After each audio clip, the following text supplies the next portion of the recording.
Health is a state of complete mental, physical and social well-being और इसके साथ में उसकी जो इमोशनल स्टेट है वो भी नॉर्मल रहती है। फिज़िकल स्टेट के अंदर उसको किसी भी प्रकार की कोई प्रॉब्लम नहीं रहती, किसी भी प्रकार की कोई डिज़ीज़ नहीं होती, कोई पेन नहीं होती, किसी तरह का इन्फ्लामेशन नहीं होता, उसके सारे ऑर्गन्स नॉर्मल कार्य करते हैं। उसके अलावा उसकी जो बोन्स हैं, मसल्स हैं, वो सभी स्ट्रॉन्ग होती हैं, उसका वेट भी कंट्रोल रहता है और उसकी पूरी बॉडी फिटनेस का एक जीता जागता स्वरूप होती है। जबकि उसका जो मेंटल कंडीशन है, अगर वो नॉर्मल है तो उसको किसी भी प्रकार का कोई स्ट्रेस नहीं होगा, कोई डिप्रेशन, एंजाइटी नहीं होगी, वो जॉय को एंजॉय करेगा, वो हमेशा खुश रहेगा, तो किसी भी प्रकार की कोई चिंता नहीं है, वो अच्छी नींद आती है और उसकी बॉडी पूरी रिलैक्स रहती है। सोशल वेल बीइंग के अंदर वो अपने दोस्तों के साथ में उसका जो रिलेशनशिप है नॉर्मल है, अपने पेरेंट्स के साथ में, अपनी फैमिली के साथ में उसका रिलेशनशिप नॉर्मल रहता है और इमोशनल स्टेट के अंदर उसको किसी भी प्रकार की टेंशन नहीं रहती। अगर उसको कभी कोई सक्सेस भी मिलती है तो वो उसको एंजॉय करता है, उसका सेल्फ़ कॉन्फिडेंस बहुत ज़्यादा होता है, उसके अंदर खुशी की भावना होती है, मूड उसका हमेशा पॉजिटिव रहता है और उसकी टेंशन बहुत नाम मात्र की रहती है। जब व्यक्ति नॉर्मल रहता है, चाहे उसके लंग्स हों, लिवर हो, किडनी हो, इसके अलावा उसके जो जेनिटल ऑर्गन्स हों, वो सभी सुचारू रूप से कार्य कर रहे होते हैं और उस व्यक्ति को एहसास ही नहीं होता कि ये सारे ऑर्गन उसके शरीर के अंदर कार्य कर रहे हैं। यहाँ तक कि उसका जो दिल है वो भी 1 मिनट के अंदर 72 बार धड़कता है, लेकिन उसे ये भी एहसास नहीं होता कि ये उसकी लेफ़्ट साइड में है या राइट साइड में है।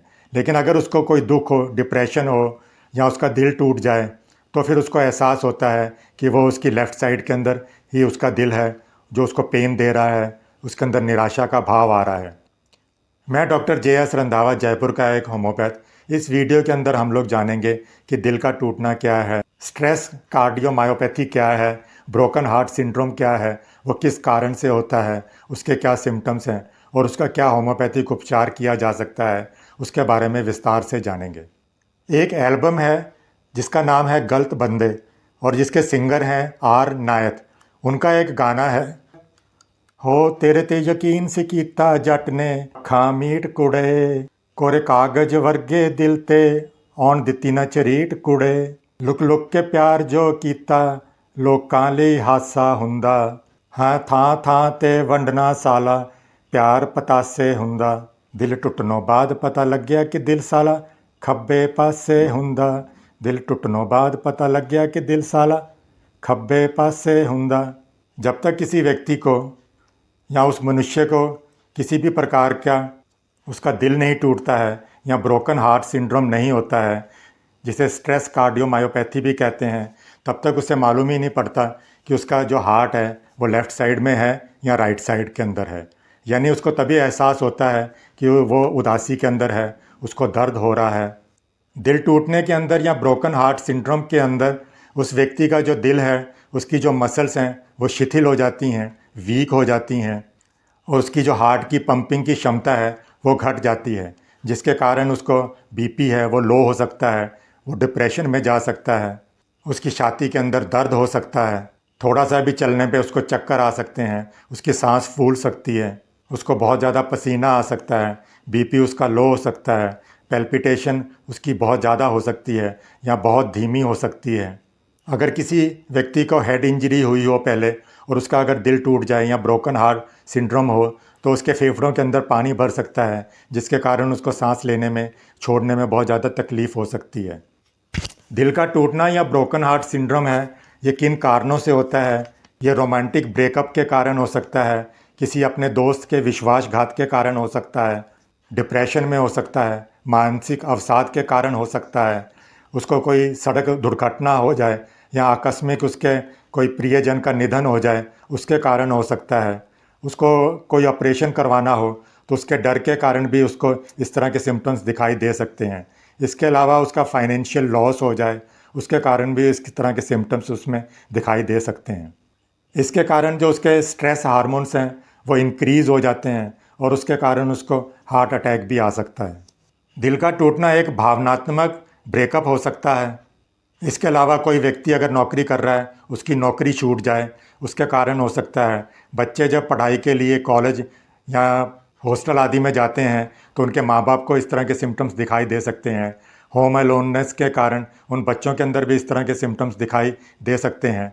इसके अलावा कोई मनुष्य अगर युवावस्था के अंदर है या वृद्धावस्था के अंदर है, लेकिन बार बार वो अपने पुराने दिनों को याद करता रहे, बचपन को याद करता रहे, तो उसके कारण भी वो अवसाद के अंदर डिप्रेशन में जा सकता है और उसके कारण भी इस तरह के सिम्टम्स उसमें दिखाई दे सकते हैं। इसके अलावा जो महिलाएं जिनकी उम्र 45-50 के आसपास होती हैं और उनके मेंस्ट्रुएशन पीरियड जब बंद हो जाते हैं, उस समय भी उनके अंदर डिप्रेशन आदि हो सकता है और ब्रोकन हार्ट सिंड्रोम के जो सिम्टम्स हैं वो दिखाई दे सकते हैं। जब व्यक्ति का दिल टूट जाता है और वो लगातार इसको अनुभव करता रहता है, तो कुछ समय के बाद में, जैसे कहते हैं टाइम हील्स, तो उसका ये जो अनुभव है या डिप्रेशन है थोड़ी बहुत घट जाती है और वो फिर नॉर्मल ज़िंदगी जीना शुरू कर देता है। लेकिन अगर वो व्यक्ति बार बार उसी के बारे में सोचता रहे, बार बार उसी निराशा के अंदर घिर जाए, उसको हमेशा अंधकार दिखे, अकेलापन महसूस हो, तो फिर ये जो सिम्टम्स हैं वो बहुत ज़्यादा बढ़ जाते हैं और वो फिर निराशा के भाव से उभरने के लिए उसको फिर दवा, योगा आदि का भी उपचार करवाना पड़ता है। ब्रोकन हार्ट के अंदर जो मैंने अभी तक आपको सिम्टम्स बताए हैं, उसके अलावा उसकी भूख की कमी हो सकती है, उसको निंद्रा है, जो नींद है वो कम आ सकती है, सोने के समय में भी उसको बहुत ज़्यादा सपने आ सकते हैं। वो जब सोने जाता है तो उसको बार बार अपने पिछले दिनों की बातें याद आती हैं, कल की बातें याद आती हैं और वह बार बार उन्हीं बातों के अंदर खोया रहता है। इसके अलावा उसको थकान हो सकती है, जी मचल सकता है, उल्टी आ सकती है, चक्कर आ सकते हैं, उसको पसीना आ सकता है, उसका जी घबरा सकता है, घबराहट के अंदर वो बहुत ज़्यादा भयभीत हो जाता है। इसके अलावा उसका जीवन बहुत ज़्यादा उदासीन हो जाता है, अनुशासनहीन हो जाता है और कभी कभी वो बहुत ज़्यादा क्रोधित भी हो सकता है। वो किसी भी व्यक्ति के ऊपर क्रोध कर सकता है और कई बार उसका जो क्रोध है विस्फोटक के रूप में भी दिखाई दे सकता है। इस भावनात्मक दौर के अंदर वो रोलर कोस्टर की तरह भी दिखाई देता है। कभी वो खुश रह सकता है और कभी फिर उसको उदासी के दौरे पड़ सकते हैं। मतलब ये नहीं पता लगता है कि वो अभी खुश था तो वह कहे कि वो उदास क्यों हो गया, और उसके बाद में फिर वो क्रोधित भी हो सकता है। दिल के टूटने के अंदर उसके जो ब्रेन है उसके वो भाग सक्रिय होते हैं कि जब हमारे को कभी चोट लग जाती है, तो जब हमारे को दर्द का एहसास होता है, तो वही वाले पॉइंट्स यहाँ पर भी उत्तेजित हो जाते हैं। दिल टूटने के अंदर उसकी जो दिनचर्या है वो ख़राब हो सकती है, वो उदास रह सकता है, आलस्य उसके अंदर बहुत ज़्यादा हो जाता है, अकेलापन उसको अच्छा लगता है, वो लोगों से नहीं मिलता है, उसकी दिल की धड़कन बढ़ सकती है, सांस लेने में कठिनाई हो सकती है। होम्योपैथिक मेडिसिन जो यहाँ पर ब्रोकन हार्ट के अंदर इस्तेमाल होती हैं या दिल के टूटने के अंदर इस्तेमाल होती हैं, स्ट्रेस जो कार्डियोमायोपैथी है उसके अंदर इस्तेमाल होती हैं, वो बहुत ज़्यादा उसके लक्षणों के ऊपर निर्धारित हैं। उस व्यक्ति की क्या मेंटल कॉन्स्टिट्यूशन है, वो किस तरह से सोचता है, उसकी किस तरह की डायथिसिस है, उन पर भी बहुत ज़्यादा निर्भर करती है। वो व्यक्ति कितना उदास रहता है, किस बात पर वो क्रोधित हो जाता है, इन पर भी वो निर्भर करती हैं। अगर उसका दिल परित्यक्त है या परित्यक्त उसका हृदय है, अबेंडेंट हार्ट है या लोगों द्वारा छोड़ा गया उसका दिल हो, तो उसके अंदर पल्सटिला बहुत ज़्यादा लाभदायक होती है। इसके अंदर वो व्यक्ति अगर किसी से प्यार भी करता है तो उसे अगर वहाँ से पर्याप्त उसको प्यार नहीं मिलता है तो उसके अंदर पल्सटिला दी जा सकती है। इस आघात और पीड़ा के अंदर उसके अंदर त्याग की भावना भी होती है। अगर वो किसी से भी बात करता है तो उसके आंसू छलक जाते हैं, वो रोने लग जाता है, प्यास भी उसको कम लगती है। अंदर जो बच्चे होते हैं वो हरदम माँ के आसपास घूमते रहते हैं, उनको माँ से बहुत ज़्यादा लगाव होता है। माँ अगर दूर चली जाए या काम पर जाती हो तो वो फिर बहुत ज़्यादा उदास हो जाते हैं, उसके अंदर भी पल्सटिला लाभदायक होती है। इसके अलावा जिन माता पिता के अंदर तलाक हो जाता है और उनके बच्चे अगर उदास रहते हैं, डिप्रेशन में रहते हैं, तो वहाँ पर भी पल्सटिला दी जा सकती है। पल्सटिला का जो पेशेंट है वो आराम चाहता है और अगर उसको आराम नहीं मिलता तो फिर वो ईर्ष्यालु, झगड़ालू भी हो सकता है। इसके कारण वो चिड़चिड़े हो जाते हैं, तो वहाँ पल्सटिला दी जा सकती है। अगर किसी का अनअटेनेबल हार्ट हो, अपर्याप्त हृदय हो या उसका जो दिल है लोगों की पहुंच से बाहर हो, तो उसके अंदर नेट्रोम्यूर बहुत ज़्यादा लाभदायक होती है। पहुंच से दूर का हृदय का मतलब है कि वो प्रेम के लिए तरसता रहता है लेकिन उससे कोई भी प्यार नहीं करता है। नेट्रम्यूर का जो पेशेंट है वो रोता तो है लेकिन किसी के सामने नहीं रोता, जैसा कि पल्सटिला का पेशेंट रोता है, वो अकेले में रोता है। नेट्रम्यूर के पेशेंट के अंदर गहरी उदासी होती है, बहुत ज़्यादा निराशा होती है। वो सामने वाले व्यक्ति से धोखा खा सकता है, इसलिए वो अकेलापन महसूस करता है और वो अकेला रहना ज़्यादा पसंद करता है। नेट्रम्यूर का जो पेशेंट है वो बहुत ज़्यादा अपने आप को कमज़ोर समझता है और उसके पोषण के लिए वो फिर कुछ भी करने को तैयार रहता है। नेट्रम्यूर का जो पेशेंट है वो बहुत ज़्यादा झगड़ालू होता है, चिड़चिड़ा होता है, किसी से भी लड़ सकता है। जब वो सोने के लिए जाता है तो पिछली रात की जो बातें हैं या पिछले दिन की बातें हैं या जो पुरानी बातें हैं उनको याद करता रहता है और उसके कारण उसकी जो नींद है वो कम हो जाती है या नींद उसको नहीं आती है। ग्रीविंग अगर किसी का हार्ट हो या शोकाग्रस्त हार्ट हो तो उसके अंदर इग्निशिया बहुत ज़्यादा लाभदायक होती है। किसी प्रियजन का अगर अचानक मृत्यु हो जाए, निधन हो जाए या अचानक उसको वो छोड़कर चला जाए तो उसके अंदर इग्निशिया लाभदायक होती है। इग्निशिया के पेशेंट हैं वो कभी कभी एकदम उन्मादी हो जाते हैं, फिर अचानक रोने लग पड़ते हैं और थोड़ी देर बाद में ही बेकाबू होकर हंसने भी लग सकते हैं। उसे अचानक रोना आ सकता है, फिर अचानक उसको हंसी आ सकती है और इसके ऊपर उसका कोई नियंत्रण नहीं रहता है। इग्निशिया के जो पेशेंट है उसकी आंखों के अंदर भी आंसू होते हैं, उसके अंदर घबराहट हो सकती है और घबराहट की उसकी लहरें बार बार उठती हैं। घबराहट के अंदर उसको ऐसा मालूम होता है कि उसके गले के अंदर कोई गांठ है या उसका जो गला है वो चौक हो रहा है, जिसके कारण उसको सांस लेने में तकलीफ़ होती है, उसको घुटन होती है। इसके कारण वो लंबी लंबी सांसें लेता है, वो गहरी गहरी आहें भरता है। इग्निशिया का जो पेशेंट है आसानी से उत्तेजित हो सकता है, एकदम क्रोधित हो सकता है। अगर किसी व्यक्ति का जेलस हार्ट हो, ईर्ष्यालु हृदय हो तो उसके अंदर लेकेसिस बहुत ज़्यादा लाभदायक होती है। लेकेसिस का जो हृदय है बहुत ज़्यादा ईर्ष्यालु होता है। इवन उनके जो अगर भाई बहन हैं उनके अंदर भी ईर्ष्या होती है। वो भाई बहन आपस के अंदर कंपटीशन करते रहते हैं लेकिन फिर भी वो दूसरे से ईर्ष्या करते रहते हैं। ये ईर्ष्या है वो चाहे मौखिक रूप से प्रकट करे या शारीरिक रूप से प्रकट करे, क्रोध के रूप में भी वो प्रकट कर सकता है। लेकेसिस का जो पेशेंट है बहुत ज़्यादा उत्साहित हो सकता है, उसको चक्कर आ सकते हैं और कई बार उसको पागलपन के दौरे भी आ सकते हैं और इनके बीच में कई बार ये अल्टरनेटिव चलते ही रहते हैं। लेकेसिस का जो पेशेंट है वो भी अकेलापन महसूस करता है और अकेला रहना ही ज़्यादा पसंद करता है। अगर किसी व्यक्ति का इंडिजेंट हार्ट है, आक्रोशित हृदय है, तो उसके अंदर स्टेफिस गैरिया लाभदायक होती है। स्टेफिस गैरिया का जो पेशेंट है अगर उसका कभी अपमान हो जाए तो वो अपने अपमान के कारण बहुत ज़्यादा फिर वो डिप्रेशन में चला जाता है, निराशा में चला जाता है और अपने आप को कमज़ोर समझता है। उसका जो अपमान हुआ है वो किसी के सामने वो प्रकट नहीं कर सकता, मन ही मन उसको अंदर अपने रखता है और वो फिर उसको प्रकट नहीं करने के कारण निराशा के अंदर जब ज़्यादा चला जाता है तो वहाँ स्टेफिस गैरिया लाभदायक होगी। अपने किसी दोस्त के विश्वासघात के कारण वो यहाँ तक कि उसके पता भी लग जाए कि उसका दोस्त ने उसके साथ विश्वासघात किया है तो भी वो उससे बात नहीं करेगा, अपनी ये हर बात अपने मन में ही रखता है और इसी कारण उसकी निराशा बढ़ती जाती है।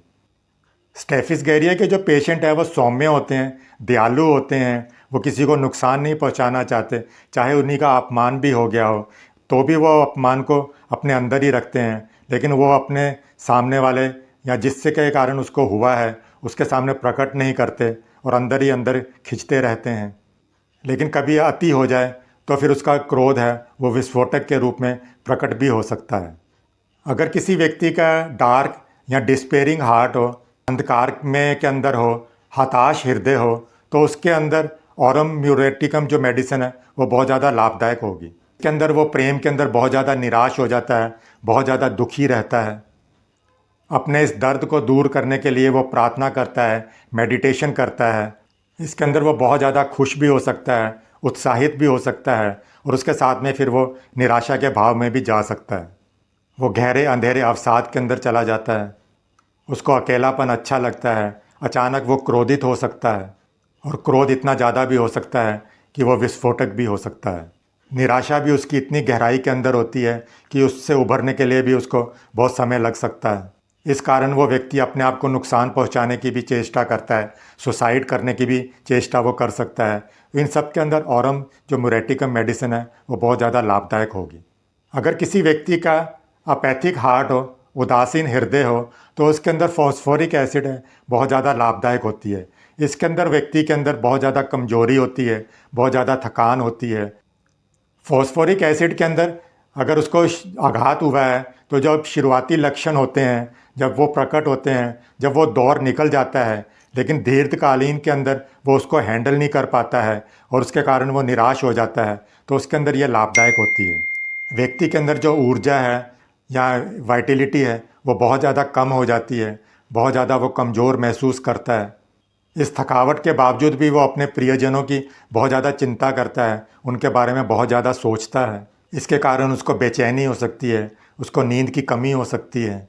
इसके अलावा उसको सिर दर्द हो सकता है, उसका बीपी लो हो सकता है और उसको ध्यान केंद्रित करने के अंदर भी कठिनाई हो सकती है।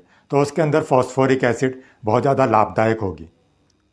अगर किसी व्यक्ति का सेंसिटिव हार्ट हो या संवेदनशील हृदय हो तो उसके अंदर जैल्सीनियम बहुत ज़्यादा लाभदायक होती है। इसके अंदर जो पेशेंट है वो हर किसी भी बात से बहुत ज़्यादा भयभीत रहता है। इवन वो अगर इंटरव्यूज़ के लिए भी जाता है तो वहाँ पर भी वो निराश हो जाता है, डिप्रेशन के अंदर हो सकता है। इसके अंदर उसकी जो तंत्र हैं या नर्वस सिस्टम है बहुत ज़्यादा कमज़ोर हो जाते हैं, उसको बहुत ज़्यादा कमज़ोरी महसूस होती है, उसका शरीर कांप सकता है, शिवरिंग उसको हो सकती है, बोलने के अंदर भी वो हड़बड़ा सकता है, बोलने के अंदर भी उसको डर लगता है, उसके घुटनों के अंदर दर्द हो सकती है, उसके हाथ पैर कांप सकते हैं, जीभ उसकी कांप सकती है। इवन सरल चीज़ों से भी उसको भय लगता है, वो अपने आप को उनसे लड़ने के लिए मना नहीं पाता है और इस ताकत को बचाने के लिए वो शांत रहता है और अविचलित रहना ज़्यादा पसंद करता है। अगर किसी व्यक्ति का फियरफुल हार्ट हो, भयभीत हृदय हो, तो उसके अंदर अर्जेंटम नाइट्रिकम बहुत ज़्यादा लाभदायक होती है। इसके अंदर उसके हृदय के अंदर बहुत ज़्यादा गहरे निराशा दिखाई देती है, बहुत गहरे उसके अंदर भय दिखाई देते हैं। घबराहट के अंदर उसकी जो धड़कन है बहुत ज़्यादा बढ़ जाती है, यहाँ तक कि ये भी महसूस होता है कि उसकी छाती से उसका दिल बाहर ना आ जाए, इतनी ज़ोर से उसका दिल धड़कता है। तो इनके अंदर अर्जेंटम नाइट्रिकम लाभदायक होगी। अगर किसी व्यक्ति का एंग्शियस हार्ट हो, टेंशन वाला हार्ट हो, चिंतित हृदय हो, तो उसके अंदर एकोनाइट बहुत ज़्यादा लाभदायक होती है। एकोनाइट का जो हृदय है उसके अंदर भय रहता है, चिंता रहती है, बेचैनी रहती है, निराशा रहती है। अगर उसका दिल अचानक टूट जाए और वो बहुत ज़्यादा भारी निराशा के अंदर चला जाए तो वहाँ एकोनाइट लाभदायक होती है। इसके अंदर उसको सदमा बहुत ज़्यादा गहरा लग सकता है, उसका जी घबरा सकता है। यहाँ पर मैंने जो भी होम्योपैथिक दवाइयाँ बताई हैं उसका कंक्लूज़न यही निकलता है कि हम उस व्यक्ति का किस तरह से दिल का जो टूटना है, उसके जो सदमा है, उसका जो डिप्रेशन है, उसकी जो उदासी है, उसको किस तरह से दूर कर सकें, उसके क्रोध को किस तरह से मेंटेन कर सकते हैं। इसके लिए उसको होम्योपैथिक दवाइयों के अलावा उसको योगा भी करा सकते हैं, मेडिटेशन भी करा सकते हैं। यहाँ पर मैंने जो भी होम्योपैथिक दवाइयाँ बताई हैं वो किसी योग्य होम्योपैथिक चिकित्सक की देख रेख में ही लें। अगर आपको ये वीडियो अच्छा लगा हो तो इसे लाइक कीजिएगा। अगर इस चैनल पर नए हैं तो इसे सब्सक्राइब भी कीजिएगा और बेल आइकॉन को भी ऑन रखें ताकि जब भी नया वीडियो आए तो आपको वो मिस ना हो सके। अगर आपका कोई सुझाव हो, कोई प्रश्न हो तो आप कमेंट के अंदर लिख सकते हैं, मैं उसका उत्तर देने की पूरी कोशिश करूँगा। आप इसे अपने दोस्तों रिश्तेदारों में भी शेयर कीजिए जिनका दिल टूट गया हो तो उनको भी लाभ हो सकेगा। इस वीडियो के अंदर बस इतना ही। मिलते हैं एक नई रोचक जानकारी के साथ में अगले वीडियो के अंदर। तब तक आप खुश रहें, स्वस्थ रहें।